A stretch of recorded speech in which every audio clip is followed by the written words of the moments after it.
12월 18일 오늘의 말씀은 욥기 40장 1절에서 24절입니다.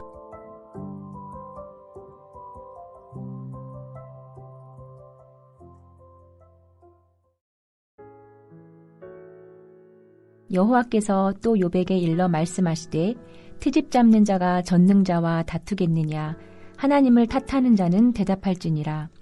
욥이 여호와께 대답하여 이르되 보소서 나는 비쳐나오니 무엇이라 주께 대답하리이까. 손으로 내 입을 가릴 뿐이로소이다.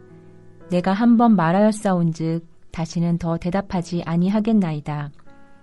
그때 여호와께서 폭풍우 가운데에서 욥에게 일러 말씀하시되 너는 대장부처럼 허리를 묶고 내가 내게 묻겠으니 내게 대답할지니라. 내가 내 공의를 부인하려느냐 내 의를 세우려고 나를 악하다 하겠느냐. 내가 하나님처럼 능력이 있느냐 하나님처럼 천둥소리를 내겠느냐. 너는 위엄과 존귀로 단장하며 영광과 영화를 입을지니라.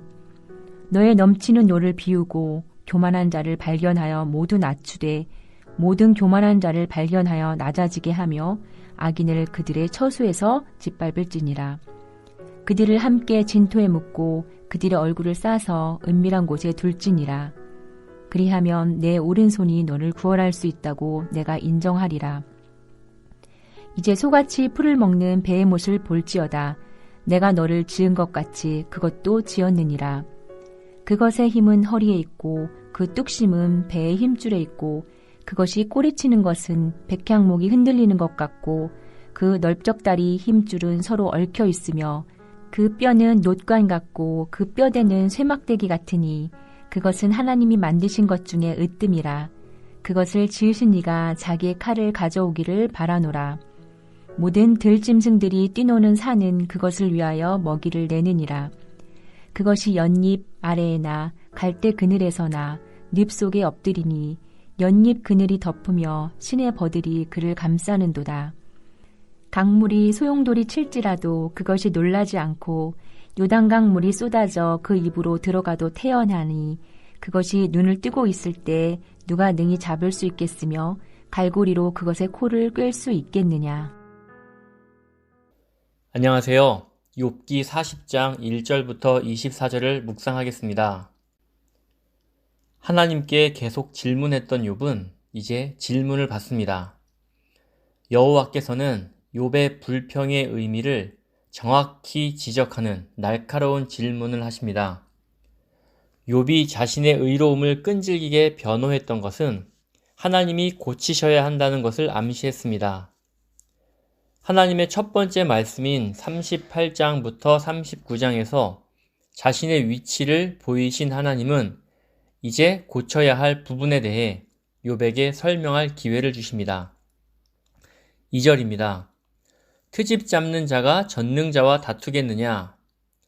하나님을 탓하는 자는 대답할지니라. 하나님이 친히 하신 질문이나 주장에 대해 대답함으로써 과연 하나님이 고쳐야 할 것이 있는지를 보여달라고 욥에게 반격하십니다. 욥은 질문들에 답변할 수 없음을 인정하고 여호와의 탁월한 지혜를 신뢰하든지 아니면 질문들에 답변함으로써 자신이 여호와께 책임을 물을 수 있을 정도로 충분히 지혜를 가지고 있음을 입증해야 했습니다. 성도 여러분, 하나님께서는 질문을 통해 하나님의 위대한 진리를 깨닫도록 도우십니다. 깊이 묵상하도록 질문하십니다. 이 질문들은 비난보다 꾸짖음, 미움보다 사랑에 기초한 책망이라 볼 수 있습니다. 하나님은 욥을 우주의 수학여행에 초대하셨습니다. 욥에게 더 깊은 지혜를 깨닫게 하기 위해 질문하신 것입니다. 3절부터 5절은 욥의 반응입니다. 하나님의 권능과 위엄에 압도당한 욥은 스스로 자신의 자금을 인정하고 자신을 비천한 자로 고백합니다. 그의 무죄 주장과 불의에 대한 항의 및 하나님의 답변을 바라는 요구는 무지에서 비롯된 것이요 감히 할 수 없는 것임을 알게 되었습니다. 그는 자신이 하나님께 대답할 위치에 있지 않다는 것을 시인합니다. 욥은 여호와의 세계 안에 자신의 이해 능력을 넘어서는 광대한 차원이 있다는 것을 깨닫기 시작했습니다. 아마도 그는 자신이 처한 상황도 그처럼 신비로운 영역에 속한다는 것을 감지했을 것입니다. 자신이 이해할 수 없는 우주적 차원이 있음을 경험적으로 알게 되었겠지요. 이런 주장들을 더 이상 내세우고 싶어 하지도 않지만 그렇다고 친구들이 비난한 대로 자신을 범죄한 자로 인정하지도 않습니다. 40장 6절부터 24절은 하나님의 두 번째 도전입니다. 여호와의 두 번째 말씀은 여러 짐승들을 간략하게 개관하기보다는 두 종류의 짐승들에게만 집중함으로써 첫 번째 말씀보다 더 집약적인 모습을 보입니다. 하나님의 첫 번째 말씀은 생생하면서도 간결하게 일련의 표상들을 순식간에 보여줌으로써 우주의 파노라마를 만들어냈지만 두 번째 말씀은 욥이 주의를 집중하여 정밀한 묵상 작업을 하도록 이끌어줍니다. 6절부터 14절은 욥의 능력에 대한 질문입니다. 8절에 중요 쟁점이 나타납니다. 내가 내 공의를 부인하려느냐, 내 의를 세우려고 나를 악하다 하겠느냐. 8절은 욥이 옳다고 인정하기 위해 하나님이 불의하게 되셔야 하는가에 대한 문제입니다. 욥이 자신의 무죄를 주장하고 그의 고통에 대해 하나님께 항의하는 것은 본질적으로 하나님이 불의하게 행하신다는 것을 주장하는 것입니다.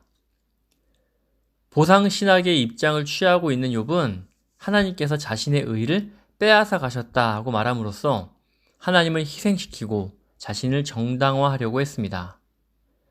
하나님은 욥이 의로운 삶을 살았음을 인정하시면서 그에 대해 죄가 있다고 고소하지 않으십니다.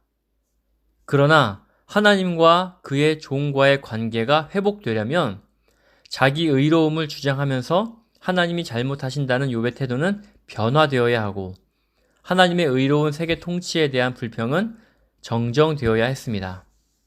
9절입니다. 내가 하나님처럼 능력이 있느냐? 하나님처럼 천둥 소리를 내겠느냐? 이 질문은 욥의 무죄 맹세와 하나님께 대한 불평이 그가 하나님보다 더 많은 것을 안다고 주장하는 의미라는 것을 보여줍니다. 욥이 더 많이 안다면 그가 가진 목적에 따라 다스릴 능력이 있어야 합니다. 그래서 하나님은 10절에서 우주를 통치해보라고 말씀하십니다. 그가 우주를 다스릴 능력이 있음을 증명한다면 하나님이 그의 불평을 인정하실 것이요. 그렇지 않다면 욥이 하나님의 절대 주권을 인정해야 합니다. 11절부터 14절에서 욥이 자연계를 통제할 수 없는 것과 마찬가지로 도덕적인 판단 역시 행사할 수 없음을 암시합니다. 교만한 자와 악인을 발견하고 낮추고 짓밟고 은밀한 곳에 두라는 것은 정의를 굽게 하는 자들을 심판함으로써 강하고 교만한 자들에게 권세를 행사해 보라고 욥에게 도전하시는 겁니다. 그러나 욥은 그렇게 할 수 없습니다. 욥이 자신의 힘과 영광으로 우주의 모든 것을 창조하고 유지할 수 있는가요? 나아가 욥은 악을 최종적으로 붕괴시킬 힘을 가지고 있는가요? 전혀 가지고 있지 않습니다. 욥은 도덕적인 영역에 있어서 창조주 하나님의 최고 주권에 자신을 맡길 필요가 있습니다.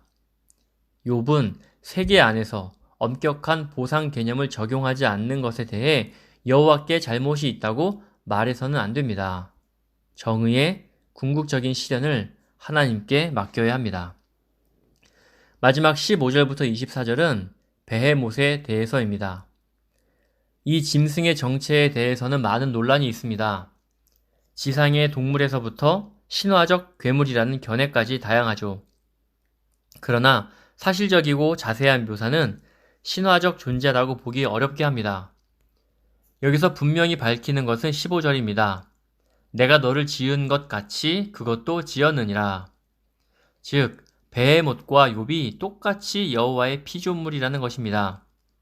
이 거대한 피조물은 강력한 신체적인 특징들을 가지고 있으며 하나님이 만드신 짐승들 중에 으뜸으로 묘사됩니다. 또한 베헤못은 소용돌이 치는 강물 앞에서도 두려움을 느끼지 않으며 인간의 힘으로 통제할 수 없는 짐승이지만 여전히 창조주 하나님의 지배하에 있습니다. 그것을 지으신 이가 자기의 칼을 가져오기를 바라노라는 19절은 오직 창조주만이 그의 칼을 가지고 베헤못에게 접근할 수 있음을 말합니다. 칼을 가지고 접근하는 행동은 이 짐승을 완전하게 다스릴 수 있다는 것을 뜻합니다. 하나님만이 완전하게 베헤못을 다스리십니다. 오늘 묵상을 정리하겠습니다.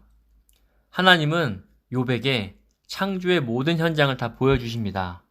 세계, 기상, 동물들, 베헤못, 리워야단, 마치 부부가 자식들의 사진을 보여주는 것처럼 하나님이 땅의 기초부터 리워야단까지 하나님이 만드신 거대한 창조의 영역들을 욥에게 모두 보여주십니다.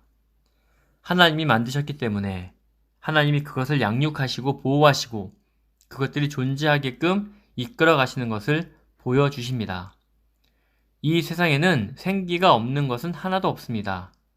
이 세상 모든 만물들이 하나님에 의해서 자기 주도와 자유에 의해서 아무도 돌보지 않는 산염소, 암사슴이 새끼를 낳고 키우는데 인간은 모르지만 하나님은 다 하고 계십니다. 하나님은 인간이 보기에 무질서하고 혼돈인 것들, 지혜가 아닌 것들도, 어리석어 보이는 것들도 하나님은 모두 품고 계십니다. 하나님이 그들을 보시고 돌보시고 자라도록 하십니다. 그러므로 축복과 어려움, 기쁨과 슬픔, 생명과 죽음, 선과 악, 세상에는 하나님이 이 모든 것들을 인간이 보기에는 축복, 생명 이런 것을 좋아하는데 하나님은 이 모든 것들을 균형 있게 서로 연결해서 이것들을 유지해 가도록 이끌어 가십니다. 인간이 이해할 수 없는 놀라운 하나님의 우주 통치 방식이 있습니다.